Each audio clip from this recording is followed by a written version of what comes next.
UP में 102 और 108 ambulance सेवा के कर्मचारियों की हड़ताल पर सरकार का एक्शन। सचिव अपर्णा ने एम्बुलेंस कर्मियों के खिलाफ एस्मा लगाने के दिए निर्देश, कहा हड़ताल खत्म नहीं तो करे कार्रवाई।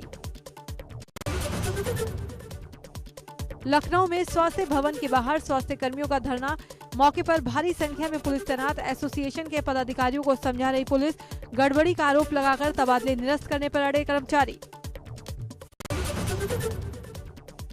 कन्नौज में एम्बुलेंस कर्मचारियों और चालकों ने मेडिकल कॉलेज में किया प्रदर्शन, मांगे पूरी नहीं होने तक एम्बुलेंस खड़ी रखने की दी चेतावनी। ठेकेदारी प्रथा खत्म करने की कर रहे हैं मांग। बरेली में 108 और 102 एम्बुलेंस कर्मचारी धरने पर बैठे। अलग अलग मांगों को लेकर कर्मचारियों ने जिला अस्पताल में दिया धरना। कर्मचारियों की मौत पर परिजनों को 50 लाख मुआवजा देने की मांग। एम्बुलेंस संचालक कंपनी के अधिकारियों पर लगाया उत्पीड़न का आरोप। उन्नाव में एम्बुलेंस चालकों की हड़ताल से परेशानी, एम्बुलेंस चालकों ने किया चक्का जाम। कार्य बहिष्कार करने से मरीज मुसीबत में, स्वास्थ्य सेवाएं हो रही प्रभावित। सीएम योगी ने MYGOV पोर्टल लॉन्च किया और कहा कि 1 करोड़ से ज्यादा लोग MYGOV पोर्टल से जुड़े। कोरोना काल में तकनीक का काफी उपयोग महसूस हुआ। सीएम बोले, तकनीक के माध्यम से यूपी में राजस्व बढ़ा। यूपी ने हर क्षेत्र में विकास किया। साथ ही विपक्ष पर निशाना साधते हुए सीएम ने कहा, पिछली सरकारें घोषणाएं करती थी और योजनाएं लागू नहीं होती थी। मुख्यमंत्री ने कहा, इस पोर्टल की लॉन्चिंग से जनता और सरकार के बीच दूरी कम हो जाएगी। इसके साथ ही जनता को योजनाओं के बारे में जानकारी भी मिलेगी। ट्रैक्टर चलाकर संसद पहुंचे कांग्रेस सांसद राहुल गांधी। राहुल गांधी के साथ ट्रैक्टर पर रणदीप सुरजेवाला, दीपेंद्र हुड्डा समेत कई कांग्रेसी नेता सवार दिखे। ट्रैक्टर के सामने कृषि कानूनों के खिलाफ पोस्टर चिपका था और किसानों के समर्थन में बातें कही गयी। राहुल गांधी ने इस मौके पर कहा, ये किसानों की आवाज है, किसानों की बात सुनी नहीं जा रही। सरकार को इन तीनों कृषि कानूनों को वापस लेना ही होगा। ये काले कानून है। हम जो किसानों का मैसेज है उसको हम पार्लियामेंट तक लाए हैं। पार्लियामेंट में इसके बारे में चर्चा नहीं करने देते हैं। काले कानून है, इनको वापस लेना पड़ेगा। मैं किसानों का मैसेज देना चाहता हूँ, ये किसानों का मैसेज है, इसीलिए मैं इसको यहाँ लाया। राहुल गांधी ने ये भी कहा कि किसानों पर गलत आरोप लगाए जा रहे हैं। उन्हें आतंकवादी तक कहा जा रहा है। सरकार के मुताबिक तो किसान खुश हैं। सरकार के मुताबिक किसानों के खिलाफ कुछ नहीं हुआ। किसान बिल्कुल खुश हैं। वो जो बाहर बैठे हुए हैं वो आतंकवादी हैं। अपने इस्तीफे का ऐलान करते हुए BS येदियुरप्पा ने कहा कि उन्हें कर्नाटक के लोगों के लिए काफी काम करना है। हम सभी को मेहनत के साथ काम करना चाहिए। भावुक हुए BS येदियुरप्पा ने कहा, वो हमेशा अग्नि परीक्षा से गुजरे हैं। शिक्षा मित्रों का मानदेय बढ़ाने पर बसपा सुप्रीमो मायावती का बयान। ट्वीट कर लिखा, मानदेय बढ़ाने का फैसला काफी देर से लिया गया। ये पहले ही हो जाना चाहिए था। चुनाव नजदीक आते ही ऐसे फैसले कांग्रेस लेती थी। अब भाजपा कांग्रेस के नक्शे कदम पर चलने लगी है। बसपा सपा के ब्राह्मण सम्मेलन पर केंद्रीय राज्य मंत्री कौशल किशोर का बयान। कहा, 95% ब्राह्मण बीजेपी के साथ। बसपा का ब्राह्मण सम्मेलन अम्बेडकर की नीति के साथ धोखा। ब्राह्मण शंख बजा रहा है और हाथी जंगल चला गया। 95% ब्राह्मण बीएसपी के साथ नहीं रहा, सपा के साथ नहीं रहा। बसपा के ब्राह्मण सम्मेलन पर महंत नरेंद्र गिरी का बयान। कहा, सियासी फायदे के लिए याद आ रहे हैं ब्राह्मण। जाति के नाम पर सम्मेलन करना पूरी तरह से गलत। विकास को लेकर हो सम्मेलन। बसपा के बाद अब ब्राह्मण वोट बैंक साधने में जुटी सपा। 23 अगस्त से पूरे प्रदेश में प्रबुद्ध सम्मेलन शुरू करेगी सपा। बलिया से ब्राह्मण वोट के लिए प्रबुद्ध सम्मेलन की शुरुआत। यूपी में लगभग 13 IAS अफसरों का हुआ ट्रांसफर। विजय किरण आनंद बने गोरखपुर के डीएम। सेल्वा कुमारी को अलीगढ़ का डीएम बनाया गया। चंद्रभूषण सिंह को मुजफ्फरनगर की जिम्मेदारी दी गई। पूर्व उत्तराखंड कांग्रेस अध्यक्ष प्रीतम सिंह ने संभाला नेता प्रतिपक्ष का पदभार। विधानसभा में प्रीतम सिंह को बधाई देने के लिए बड़ी तादाद में पहुंचे कांग्रेस कार्यकर्ता। इंदिरा हृदय के निधन के बाद से खाली पड़ा था पद। करगिल विजय दिवस के मौके पर लखनऊ में मुख्यमंत्री योगी आदित्यनाथ ने शहीदों को दी श्रद्धांजलि। शहीद स्मृति वाटिका जाकर मुख्यमंत्री ने चढ़ाए फूल, शहीदों के परिजनों को भी किया सम्मानित। करगिल विजय दिवस के मौके पर सीएम ने यूपी में 100 सैनिक स्कूल खोलने के प्रस्ताव की भी बात कही। कहा, हर कमिश्नरी में एक सैनिक स्कूल खोलेंगे। अभी मौजूदा 4 सैनिक स्कूल यूपी में चल रहे हैं। हम सब आभारी हैं प्रधानमंत्री मोदी जी के, जिन्होंने देश के अंदर नए बजट में 100 नए सैनिक स्कूल खोलने का प्रस्ताव रखा है। मुख्यमंत्री ने अपने संबोधन में कहा, इन वीर सपूतों के कारण ही देश के 136 करोड़ लोग आज सुरक्षित हैं। शहीदों के परिवारों को सरकार मदद करती रहेगी। राज्य सरकार अपनी ओर से शहीद परिवारों को 50 लाख रुपए की सहायता, मार्ग के नामकरण के साथ साथ उनका कोई एक स्मारक बनाने की कार्रवाई भी अपने स्तर पर बनाना प्रारंभ की है।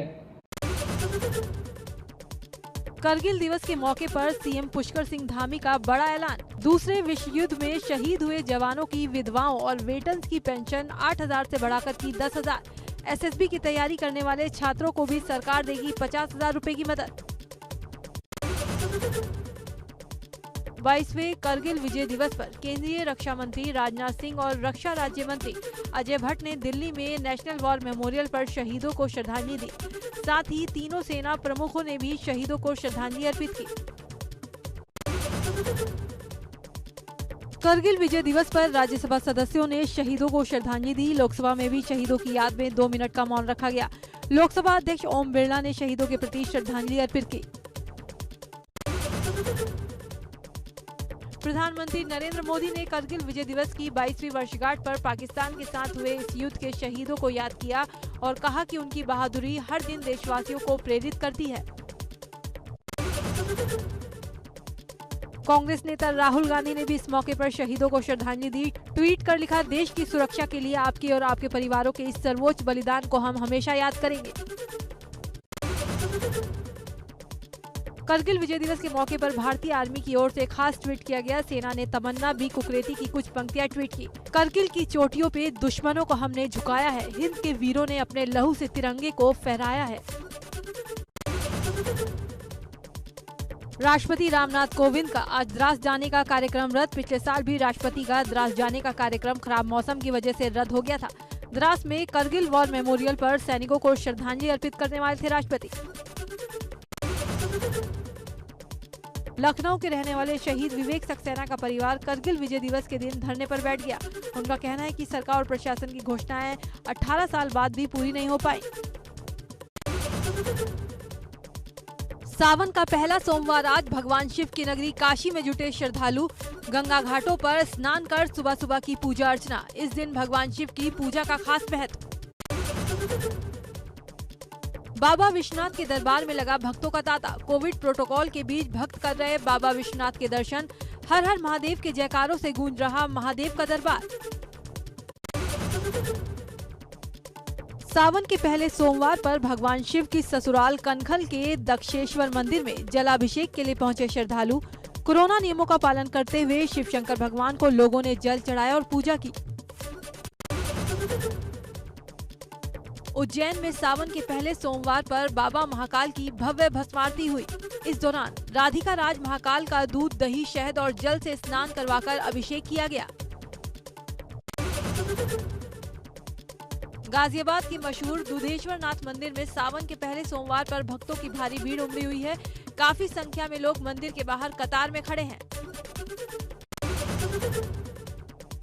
महाराष्ट्र के कुछ हिस्सों में बाढ़, भूस्खलन और बारिश से जुड़ी कई घटनाओं में अब तक करीब 150 लोगों की मौत, 100 लोग लापता। इन घटनाओं में 50 से ज्यादा लोग घायल भी हुए।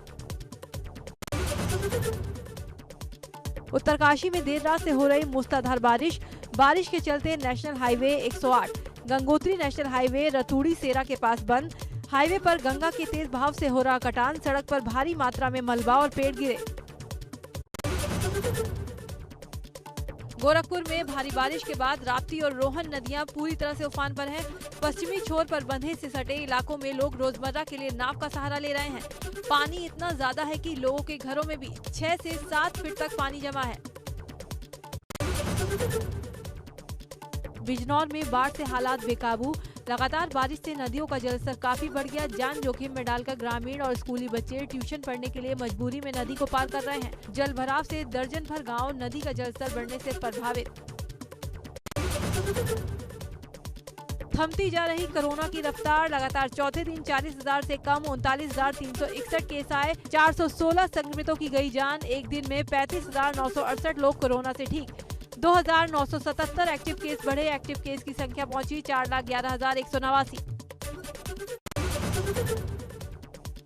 देश में अब तक 3,14,11,262 कोरोना के पॉजिटिव केस हैं। 4,20,967 लोगों की हो चुकी मौत। 3,05,79,106 लोग जीत चुके कोरोना से जंग। कोविड पर नियंत्रण में देश में नंबर 1 पर यूपी। 11 जिले पूरी तरह से कोरोना मुक्त। 53 जिलों में कोई कोरोना केस नहीं आया। 22 जिलों में कोरोना केस सिंगल डिजिट में। 24 घंटे में कोरोना के सिर्फ 33 नए केस आए। प्रदेश में कोरोना के एक्टिव केस हैं 857। गोवा सरकार ने कोरोना को लेकर राज्य में लागू कर्फ्यू को 2 अगस्त तक बढ़ा दिया। कोरोना के बढ़ते मामलों को देखते हुए गोवा में पहली बार 9 मई को कर्फ्यू लगाया गया था। तब से लेकर इसे कई बार बढ़ाया जा चुका है। दिल्ली में अनलॉक की एक और प्रक्रिया की हुई शुरुआत। अपनी पूरी कैपेसिटी के साथ दौड़ रही दिल्ली मेट्रो। अलग अलग मेट्रो स्टेशन पर काफी भीड़ देखने को मिली। सोशल डिस्टेंसिंग का नामो निशान नहीं रहा।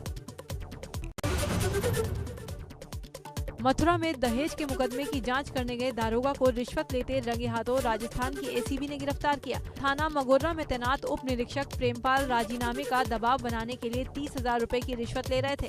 दारोगा साहब का सौदा 1 लाख रुपए में तय हुआ था। कौशाम्बी में प्रधानी चुनाव के विवाद को लेकर 2 पक्ष आपस में भिड़ गए और जमकर लाठी डंडे चले। मारपीट में दोनों ओर से 4 लोग घायल हुए हैं। विवाद के बीच मारपीट का वीडियो सोशल मीडिया पर वायरल। मथुरा के वृंदावन में गेस्ट हाउस के बाहर से श्रद्धालुओं की कार चोरी हो गई। इन शातिर चोरों की करतूत सीसीटीवी में कैद हो गया। पुलिस चोरों की तलाश में जुटी है। इसरो के पूर्व वैज्ञानिक नम्बी नारायण को फंसाने वाले पुलिस अधिकारियों पर कार्रवाई को लेकर सुप्रीम कोर्ट में हुई सुनवाई। सुप्रीम कोर्ट ने कहा, सीबीआई ने रिपोर्ट में बताया कि उसने एफआईआर दर्ज कर ली है। अब अलग से किसी आदेश की जरूरत नहीं। कानून के मुताबिक आगे की कार्रवाई करें। देश की राजधानी दिल्ली में हर 2 बालिगों में एक के जीवन की गुणवत्ता खराब मानी जा रही। डैनॉन इंडिया और कन्फेडरेशन ऑफ इंडियन इंडस्ट्री के कराए गए सर्वे में ये जानकारी सामने आई। वहीं मुंबई में 68% लोगों की गुणवत्ता बेहतर दिखी। भारतीय क्रिकेट टीम का श्रीलंका में अच्छा प्रदर्शन जारी। वनडे सीरीज जीतने वाली शिखर धवन की टीम ने T20 सीरीज का आगाज भी जीत से किया। सीरीज के पहले मुकाबले में श्रीलंका को 38 रनों से हरा दिया। इंडिया के तेज गेंदबाज दीपक चाहर ने एक ही ओवर में बाजी पलट दी। 165 रनों के लक्ष्य का पीछा करने उतरी श्रीलंका की टीम पूरे 20 ओवर भी नहीं खेल सकी और 18 ओवर में ही सिमट गई। इस जीत के साथ भारतीय टीम ने 3 मैचों की सीरीज में 1-0 की बढ़त बना ली। मैच शुरू होने से पहले जब राष्ट्रगान गाया जा रहा था तो हार्दिक पांड्या भी श्रीलंका का राष्ट्रगान गा रहे थे। इसका वीडियो भी वायरल हो रहा है। हार्दिक पांड्या के इस कदम की सोशल मीडिया पर काफी तारीफ हो रही है।